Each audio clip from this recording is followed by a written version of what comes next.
নমস্কার, কেমন আছেন আপনারা সবাই? আশা করছি ভালো আছেন। আজ চলে এলাম একটা রেসিপি নিয়ে। আজ বানাবো মান কচু দিয়ে চিংড়ি মাছ দিয়ে রসা। তার জন্য এখানে কচুটাকে ডুমো ডুমো করে রেখেছি। এবার সেটাকে গরম জলে ভাপিয়ে নেবো। কড়াইতে জল দিয়ে কচুটা ধুয়ে দিয়ে আর একটু লবণ দিয়ে কচুটাকে 50% মতো ভাপিয়ে নিয়েছি। এবার নামিয়ে জল ছেঁকে এবার ওইতে কড়াইতে দিয়ে দিয়েছি পরিমাণ মতো তেল। আর কচুর তরকারিতে একটু তেলটা বেশি দিতে হয়, নাহলে টেস্টি হয়। তেলের উপর দিয়েছি তেজপাতা, জিরে আর দিয়ে এবার দিয়ে দিয়েছি আলু, টুকরো করে রাখা আলু। আলুটাকে ভাজবো। এখানে নিয়েছি আদা, রসুন, কাঁচা লঙ্কা, পেঁয়াজ, টমেটো, এগুলোকে পেস্ট করবো।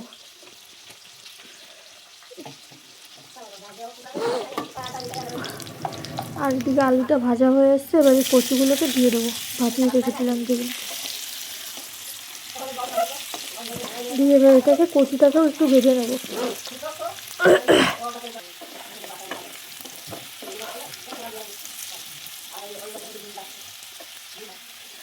কচুটা ভাজা হয়ে এসছে। এবার এই আদা, রসুন, পেঁয়াজ, কাঁচা লঙ্কার যে পেস্টটা ছিল ওটাকে দিয়ে লবণ, হলুদ, লঙ্কার গুঁড়ো দিয়ে এবার এটাকে কষাবো ভালো করে।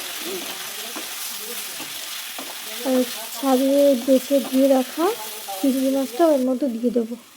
এই যে চিংড়ি মাছটাও দিয়ে দিচ্ছি, দিয়ে এটাকে ভালো করে কষাবো। চিংড়ি মাছটাকে আমি ভাজিনি, অনেক সময় চিংড়ি মাছ ভাজলে কী হয়, শক্ত হয়ে যায়। এইভাবে দিলে চিংড়ি মাছটা সফট থাকে। আর দিচ্ছি ভাজা জিরে গুঁড়ো দিয়ে কষিয়ে নিচ্ছি ভালো করে। তারপরে দেবো পরিমাণ মতো জল দিয়ে একটু কষাবো। পরিমাণ মতো জল দিয়ে ঢাকা দিয়ে দিয়েছি। ঢাকা দিয়ে ফুটে এসছে। এবার আরও ভালো করে ফুটিয়ে আলু ও কচু সেদ্ধ হওয়া পর্যন্ত ওয়েট করবো। আর একটু লবণ লাগবে, এখানে একটু লবণ আবারও দিয়ে দেবো। লবণ কম হলে দিয়ে খাওয়া যায়, কিন্তু বেশি হলে খুবই সমস্যা হয়। আপনারা বুঝে লবণ দেবেন।